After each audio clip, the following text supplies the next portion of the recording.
ప్రవహిస్తుంది, ఈ దినము ఇక్కడ కూడా ప్రవహిస్తుంది. నువ్వు చేయాల్సింది తెలుసా? నీ పాప పరిహారం కోసం ఆ రక్తమును నీ పాపాలు ఏం చేసుకున్నట కడుక్కో. నీ పాపాలు కడుక్కో. నీ పాపము నీ జీవితంలో నెమ్మది లేకుండా చేస్తుంది, సంతోషము లేకుండా చేస్తుంది, ఆనందము లేకుండా చేస్తుంది. తింటున్నావు, సంపాదిస్తున్నావు, అన్ని చేస్తున్నావు, నెమ్మది లేదు. కారణం మానవుని యొక్క జీవితంలో పాపం ఉన్నంత కాలం మానవునికి ఏమి దొరకదు? పాపం, నెమ్మది దొరకదు. ఈ రాత్రి కాల సమయంలో యేసు ప్రభు యొక్క రక్తం నీకు కూడా అందుబాటులో ఉంది. యేసు ప్రభు యొక్క రక్తం జీవము కలిగిన రక్తం కనుక ఎందుకు దేన్ని విడిపించడానికి వచ్చినాడంటే మానవుల యొక్క పాపములను ఏం చేయడానికంట? విడిపించటకు. యేసు ప్రభు రక్తం ద్వారా మానవ యొక్క పాపాల నుండి ప్రాయశ్చిత్తం కలిగించడానికి యేసు ప్రభు ఈ లోకానికి వచ్చినాడు. యేసు ప్రభు విశ్వాసం ఉంచు. ఒక మాట చెప్పిన ముందుకెళ్తా. ఈ లోకములో మనం జన్మించిన తర్వాత మనం ఏం చేస్తామండి? చనిపోతాం, మరణిస్తాం. అయితే 2 జన్మలు కలిగితే ఎన్ని మరణాలు ఉంటాయి? ఒక్క మరణమే ఉంటాయి. ఒకటే జన్మ ఉంటే ఎన్ని మరణాలు ఉంటాయి? 2 మరణాలు. అర్థమవుతుందా? మొదటి జన్మ మానవుడు అయిన మనము మన తల్లి గర్భముల నుండి వచ్చిన జన్మ. ఈ మొట్టమొదటి జన్మ ఒక్కటే ఉంటే నీకు 2 మరణాలు ఉన్నాయి. మొట్టమొదటి మరణము భౌతికమైన మరణం. రెండవ మరణం ఏంటిది? అగ్నిగుండం, నరకం. 2 జన్మలు పొందితే 2 జన్మలే. మొట్టమొదటి జన్మ మన తల్లిదండ్రులు వచ్చిన జన్మ. రెండవ జన్మ యేసు ప్రభువులో కలిగిన జన్మ. అందుకే నికోదేముతో అన్నాడు, ఏమన్నాడు? ఒకడు క్రొత్తగా ఏం చేయాలంట? జన్మించి. ఇది 2వ జన్మ. ఈ 2వ జన్మ పొందాలంటే యేసు ప్రభు యొక్క రక్తము ద్వారా నీ పాపాలను నువ్వేం చేయాలి? కడగాలి. ఈ జన్మ ఎవరి ద్వారా కలుగుతుంది? చూడండి, మొట్టమొదటి జన్మ మనకు కలిగినప్పుడు ఏ రక్తాన్ని పుచ్చుకొని వచ్చినామండి? చెప్పండి, ఏ రక్తాన్ని పుచ్చుకొని వచ్చినాం? చెప్పండి. మన జన్మ, మొట్టమొదటి జన్మ ఎవరి రక్తంలో నుండి మనం బయటకు వచ్చినాం? మన తల్లిదండ్రుల యొక్క రక్తం నుండి బయటకు వచ్చినాం కాబట్టి మొదటి జన్మ అని చెప్తాం. రెండో జన్మ యేసు ప్రభు యొక్క రక్తం నీలోనికి ప్రవహించాలి. ఇది 2వ జన్మ. యేసు ప్రభు యొక్క రక్తం నీ హృదయంలోనికి రావాలి. యేసు ప్రభు యొక్క రక్తం నీ హృదయంలో ప్రవహించాలి. ఇది 2వ జన్మ. ఈ 2 జన్మలుంటే ఒకటే జన్మ ఉంటుంది, భౌతికమైన జన్మ ఉంటది. రెండో భౌతికమైన మరణం ఉంటది. 2వ మరణం అనే పాతాళము నీకు ఉండాలి. ఏది కావాలో కోరుకో. ఒక జన్మ పొంది ఇక్కడ కూర్చున్నావా? 2వ జన్మ యేసు ప్రభు యొక్క రక్తం చేత ఇంకా కడగకపోతే నువ్వు క్రీస్తు బిడ్డవు కాదు.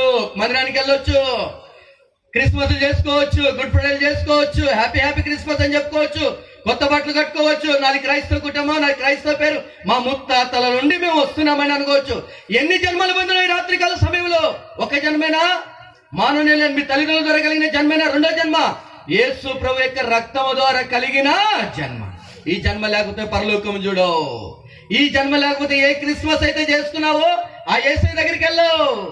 ఏ యేసు ప్రభు పుట్టినాడని చెప్పుకున్నావో ఆ యేసుని నువ్వు చూడలేవు.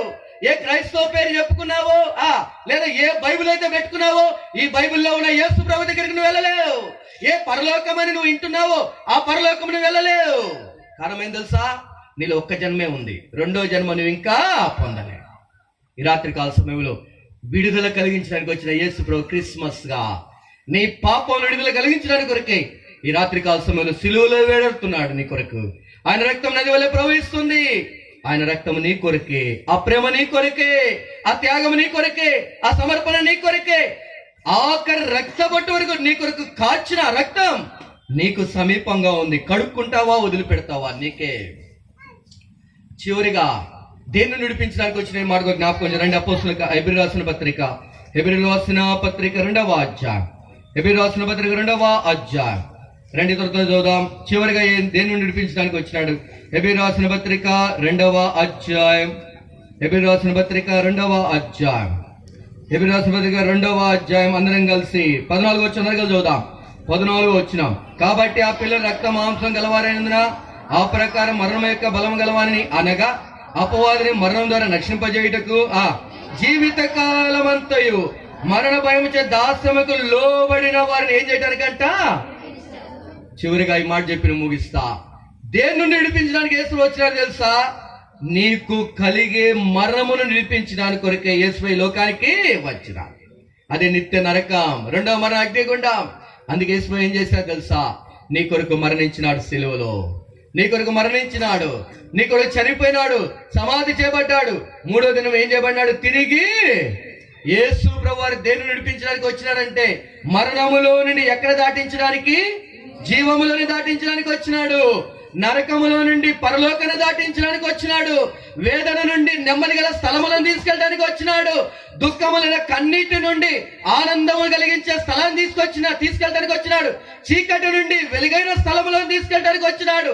ఆ వేదన, బాధ, ఏంటి నరక యాతనుండే స్థలము నుండి ఆకలి దప్పులు లేని స్థలమైన ఎక్కడ తీసుకెళ్ళడానికి?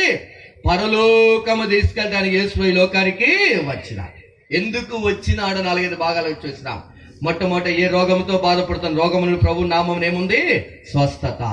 రెండోది అపిత్రాత్మలున్న దేవుని యొక్క శక్తి కంటే మించిన ఏ అపిత్రాత్మ వాటిని విడిపించడానికి. మూడోది బందీ అయిపోయి బానిసత్వంలో నుండి ఎవరికి తెలియదు అనుకోని రహస్యంగా ఏ బానిసత్వం లేదు దానికి బంధించబడి బయటికి రాలేని స్థితిలో ఉన్నావో వాటిని విడిపించడానికి యేసు వచ్చినాడు. నాలుగోది ఏంటిది? నలిగిన వారు, హృదయాల బాధలో, కృంగుదల్లో, కన్నీటిలో నా జీవితం అంతా ఏడిపోయానంటే యేసు కన్నీటిని తుడచడానికి శక్తి గల దేవుడు. ఐదోది ప్రాముఖ్యమైనది, పాపములను ఏం చేయడానికి? అందుకే వచ్చినాడు ఈ లోకం. అందుకే తన కలవరిశిలలో తన రక్తం అంతా కాచినాడు. కారణం నీ పాపం నడిపించడానికి. చివరిగా నీ మరణము నుండి ఎక్కడ దాటించడానికి? నీ ఆత్మ ఈ లోకములో చనిపోయిన తర్వాత ఎక్కడ ఉండబోతుందో అది తీర్మానం చేసుకుని ఈ యొక్క స్థలం నుండి బయటకెళ్ళు. తీర్మానం చేసుకుని స్థలం నుండి బయటకెళ్ళు. నీ ఆత్మ నరకములో ఉండడానికి ఇక్కడ కూర్చున్నావా, లేదా నీ ఆత్మ పరలోకం వెళ్తే నిశ్చితతో ఇక్కడ కూర్చున్నా? గుండె మీద చేసుకొని చెప్పగలవా? చర్చికి వెళ్ళొచ్చు, పండుగలు చేసుకోవచ్చు, అన్ని చేసుకోవచ్చు. నేను ఈ లోకములు ఈ రోజు చనిపోయినా నేను ఎక్కడికి వెళ్తా? పరలోకం. ఈ నిశ్చిత లేకపోతే నీ జీవితానికి అర్థంలే, క్రిస్మస్ కి అర్థంలే, క్రైస్తవ జీవితానికి అర్థంలే, బైబిల్ పట్టుకొని వస్తే అర్థంలే. కారణం యేసు నీ కొరకు వచ్చినాడు. ఈ రాత్రికాల సమయంలో యేసు విశ్వాసం ఉంచు. ఈయన తప్ప నీకు ఎవరు దేవుడు లేడు. ఈయనలా ప్రేమించిన వ్యక్తి లేడు. ఈయనలా త్యాగం ఇచ్చిన వ్యక్తి లేడు. ఈయనలా తన ప్రాణము నీ కొరకు అప్పగించిన వ్యక్తి లేరు. 6000 మానవ జీవిత చరిత్రలో యేసు ప్రభువారు మన పాపలను మనకి ఏం చేయగలడు? విడుదల. రెండో భాగంగా రక్షించబడిన మన జీవితాల్లో మనకున్న పరిస్థితుల్లో మన ప్రభు విడుదల కలిగించేవాడు మన స్థితిలో. రెండు భాగాలు చూసుకొని ముగించుకుందాం. 2 కీర్తనలు